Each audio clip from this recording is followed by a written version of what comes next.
बार का टॉपिक है कि घर ढूंढते समय जब किसी व्यक्ति को मकान लेने की इच्छा होती है तो लेने से पहले वो मकान को ढूंढता है। तो मकान ढूंढते वक्त उसको वास्तुशास्त्र के अनुसार किस किस चीज का ध्यान रखना चाहिए, आज हम लोग इस बात पर चर्चा करेंगे। तो दोस्तों, हर व्यक्ति की इच्छा होती है कि वो मकान बनाए, चाहे वो छोटा हो चाहे वो बड़ा हो, उससे फर्क नहीं पड़ता हो, उससे कोई फर्क नहीं पड़ता है कि वो बड़ा है या छोटा है। वह अपने हिसाब से, जो उसके जैसे भी उसके हिसाब किताब है, उस हिसाब से वो मकान बनाने की इच्छा रखता है। अब होता क्या है कि मकान तो वो बनाने के साथ साथ उससे पहले वो मकान को जगह जगह अपने बजट के अनुसार, कि क्या उसका बजट है, उसके हिसाब से वो मकान ढूंढता है। तो अब मकान जब वो ढूंढता है वास्तु के अनुसार, मैं आज आप लोगों को कुछ चीजें बताता हूं। तो अभी जब हम नई प्रॉपर्टी लेंगे तो सबसे पहली चीज क्या है कि मेरा घर हॉस्पिटल के बिल्कुल बराबर में नहीं होना चाहिए। दूसरी चीज, मंदिर के भी बराबर में नहीं होनी चाहिए। दोस्तों, वास्तु की बात तो एक अलग ही है, वास्तु तो बिल्कुल मना करता ही है, वो तो अच्छा है ही नहीं। मैं आपको इसका एक प्रैक्टिकल एग्जांपल भी बताता हूं। देखिए, मंदिर में सुबह शाम पूजा होती है और पूरे टाइम क्या होता है, वहां पर बहुत सारी चीजें ऐसी होती हैं, व्यस्तता रहती है। तो जाने अनजाने में कई बार ऐसा होता है, मंदिर वैसे तो बहुत पॉजिटिव एनर्जी फील्ड है, लेकिन जाने अनजाने में कई बार क्या है कि कई लोगों को, मेरे पास जो क्लाइंट्स आए, उनको डिस्टर्बेंस क्रिएट हो जाता है। हॉस्पिटल, सारे दिन एम्बुलेंस, सारे दिन ऐसे लोग जो कि सिर्फ दुखी होके आते हैं, तो अवॉइड करना चाहिए। दूसरी चीज क्या है, एंट्रेंस। दोस्तों, जैसे मेरे लिए मेरे शरीर के लिए मेरा मुंह है ना, अगर मेरी वाणी पॉजिटिव होगी तो लोग मेरे से जुड़ेंगे, लोग मेरे से बात करेंगे, लोग रिश्ते बेहतर बनाएंगे। उसी तरह से उस घर के लिए, उस घर रूपी शरीर के लिए, वो द्वार जो है ना, उसका पॉजिटिव होना सबसे महत्वपूर्ण है। क्योंकि यदि वो द्वार पॉजिटिव होगा तो वहां रहने वाले लोगों को पॉजिटिव इफेक्ट उनके जीवन में आएंगे, और यदि वो द्वार नेगेटिव होगा तो वहां रहने वाले लोगों को नेगेटिव इफेक्ट्स आएंगे। तो अगला क्या है, सबसे पहले एंट्रेंस हमने चूज करी। एंट्रेंस में जैसे ही हम घुसे तो सबसे ज्यादा इस्तेमाल होने वाली चीज क्या है, उसके बाद किचन। लेडी अपना आधा जीवन किचन में बिता देती है, तो किचन का राइट डायरेक्शन में होना बहुत इंपॉर्टेंट है। मैं आपको दोस्तों निराश नहीं करना चाहता हूं, लेकिन मैं आपको बता देता हूं कि अगर किचन नेगेटिव डायरेक्शन में होगी तो हमको 100% नेगेटिव रिजल्ट्स आएंगे। अग्रेशन बढ़ेगा, डिप्रेशन बढ़ेगा, बिना बात के लेडी में चिड़चिड़ापन आएगा, जबरदस्ती गुस्सा रहेगा। तो जबरदस्ती लोगों को परेशानी होगी, और खास तौर से वहां घर में काम रहने वाली लेडी को। तो हमने किचन राइट डायरेक्शन में देखनी है, होनी चाहिए। उसके बाद अगला क्या है, उसके बाद अगली चीज आती है मेरे बेडरूम्स। बेडरूम्स का राइट पोजीशन में होना इतना ही इंपॉर्टेंट है जितना बाकी चीजों में, जितना कि बाकी चीजों का राइट डायरेक्शन में होना इंपॉर्टेंट है, उतना ही इंपॉर्टेंट है बेडरूम का राइट डायरेक्शन में होना। I tell you the reason why. इसके पीछे रीजन है कि मैं अपने जीवन का बहुत समय सोने में गुजारता हूं, और मैं जब सोता हूं तो यदि मैं पॉजिटिव डायरेक्शन में, पॉजिटिव बेडरूम में सोऊंगा तो I will get up in the morning fresh. मैं अपने जीवन के कामों को बहुत आसानी से कर पाऊंगा। ओके, तो अभी हम बेडरूम्स की बात कर रहे थे, because we are searching for new property now. तो अभी बेडरूम का राइट लोकेशन में होना इसलिए महत्वपूर्ण है मित्रों, क्योंकि जब हम 8 घंटे या 6 घंटे जितना भी सोते हैं, ताकि हम सुबह टाइम से उठें और अपने जीवन के कार्यों को, जो मेरी लाइफ में इंपॉर्टेंट प्रयोजन है जिनको करने के लिए मेरा जन्म हुआ है, उनको ढंग से कर पाए।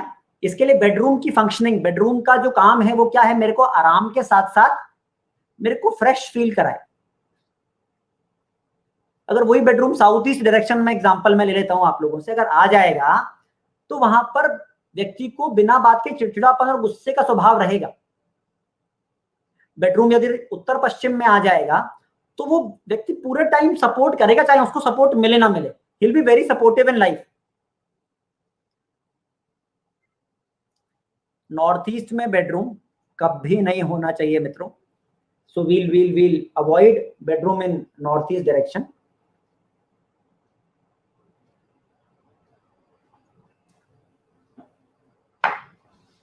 तो बेडरूम जो है नॉर्थ ईस्ट में होने से वहां पर नींद की समस्या आती है, डिमेंशिया होता है, लोगों को भूलने की बीमारी लग जाती है, लोग बाग अपनी लाइफ को उस तरीके से एंजॉय नहीं कर पाते जिस तरीके से एंजॉय उनको करना चाहिए।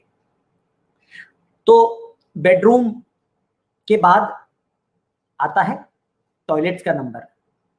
दोस्तों, टॉयलेट का पर्पस हमारी लाइफ में क्या है, मेरे नेगेटिव थॉट्स को डिस्पोज ऑफ करना।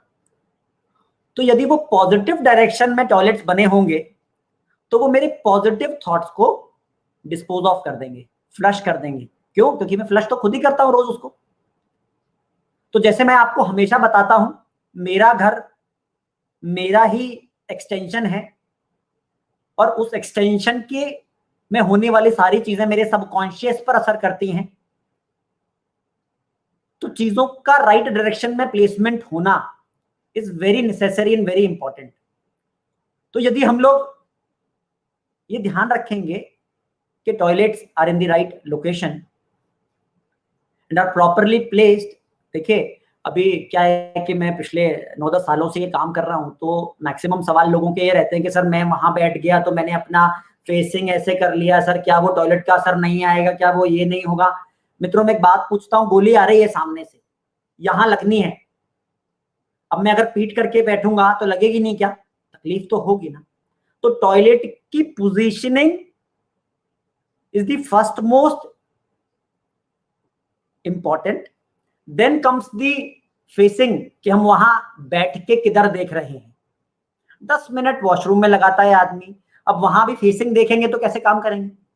तो सबसे पहला इंपॉर्टेंट चीज क्या है, उस टॉयलेट की placement as per the direction. North direction में टॉयलेट होगा तो क्या करेगा, एग्जांपल से समझाता हूं, मेरी न्यू अपॉर्चुनिटीज को फ्लश कर देगा। अब मैं स्वयं करके आता हूं क्योंकि इस्तेमाल तो रोज होता है ना। ईस्ट डायरेक्शन में टॉयलेट होगा तो क्या होगा, व्यक्ति से के जीवन से सामाजिक जुड़ाव खत्म हो जाते हैं। उसके बाद क्या है, उसके बाद मित्रों आएगा कि हमारे घर की एनर्जी फील्ड्स कितनी स्ट्रांग हैं, मेरे डायरेक्शंस के बैलेंसेस कितने अच्छे हैं, कैसे मैं अपने घर के जाने के बाद जब मैं उसको परचेज कर लूंगा कि क्या मुझे उसके डायरेक्शंस के नेगेटिव प्रभाव तो नहीं आएंगे। और दोस्तों, एक बात मैं आपको इसी शो के माध्यम से बता देता हूं कि वास्तुशास्त्र के उपायों के लिए, सॉल्यूशंस के लिए, we do not have to do any kind of structural changes in the house. It's a very so called myth that we have to do any structural kind. और मेरे कंसल्टेशंस के दौरान पूछे जाने वाला सबसे, क्योंकि अब अपार्टमेंट्स हैं, लोग बाग स्ट्रक्चरल चेंजेस नहीं कर, सबसे ज्यादा बार पूछे जाने वाला सवाल क्या है कि सर क्या कोई स्ट्रक्चरल चेंजेस करने पड़ेंगे? मित्रों, किसी स्ट्रक्चरल चेंजेस की जरूरत नहीं पड़ती है वास्तु के सॉल्यूशंस के लिए। सॉल्यूशंस उतने ही आसान हैं जितना कि खाना खाना है, लेकिन कर सकता है एक वास्तु वाला, एक एक्सपीरियंस वास्तु कंसल्टेंट से ही वो चीज करानी चाहिए। Because we end up doing wrong corrections in our house if we try doing it ourselves। इसीलिए मैं आप लोगों से बोलता हूं बार बार कि जब भी आप मेरे से सवाल पूछो तो क्या होना चाहिए, डायरेक्शंस की नॉलेज देना तो इतना आसान है कि कोई, मैं आप लोगों को इतनी बार, अब तो ये शायद 9वां या 10वां शो है, मैं आप लोगों को इतनी बार बता चुका हूं कि मेरे पुराने शोज को देखेंगे तो उसमें भी आपको मिल जाएंगे कि डायरेक्शंस मैंने निकालने के तरीके मैंने कितने ब्यूटीफुली आप लोगों को समझाया, बहुत आसान तरीके से। कंपास लीजिए, दोबारा समझा देता हूं, चलिए। एक कंपास लीजिए, कंपास से निकालिए कि डायरेक्शंस कैसे, कौन से डायरेक्शंस आ रही है। आप डायरेक्शंस, आप मेरे को डिग्रीज भी पूछ लेंगे कि सर इतने डिग्री पे मेरा टॉयलेट है, सर इतने डिग्री पे मेरा बेडरूम है, यहाँ मेरा हेड इतने पे आता है, सर मेरा किचन का जो चूल्हा है वो इतने डिग्री पर है। और देखना कहां से? From the centre of the house, घर के मध्य भाग से, सेंटर से देखेंगे तो you will be able to get the right direction of the placement of the things in your property. तो अब हम चर्चा किस बात की कर रहे थे? चर्चा कर रहे थे हम कि हमको जो डायरेक्शंस है उसके इम्बैलेंस का असर तो नहीं आ रहा है। ये सारी चीजों को देखना एक घर के लेने से पहले बहुत आवश्यक है। और मित्रों, एक प्लान होना चाहिए। सारी चीजें प्लान पे ही पता लगाई जा सकती हैं without visiting the property. You do not want a vastu consultant to visit the place. A learned vastu consultant can tell you, क्योंकि नक्शे के ऊपर तो सारी चीजें समझ में आ जाती हैं, नक्शे के ऊपर ही हर चीज दिखती है। राइट डायरेक्शंस जितना बेहतर एक प्लान के ऊपर मार्क हो सकता है, वो शायद उतना बेहतर वहां जाने से नहीं हो सकता है।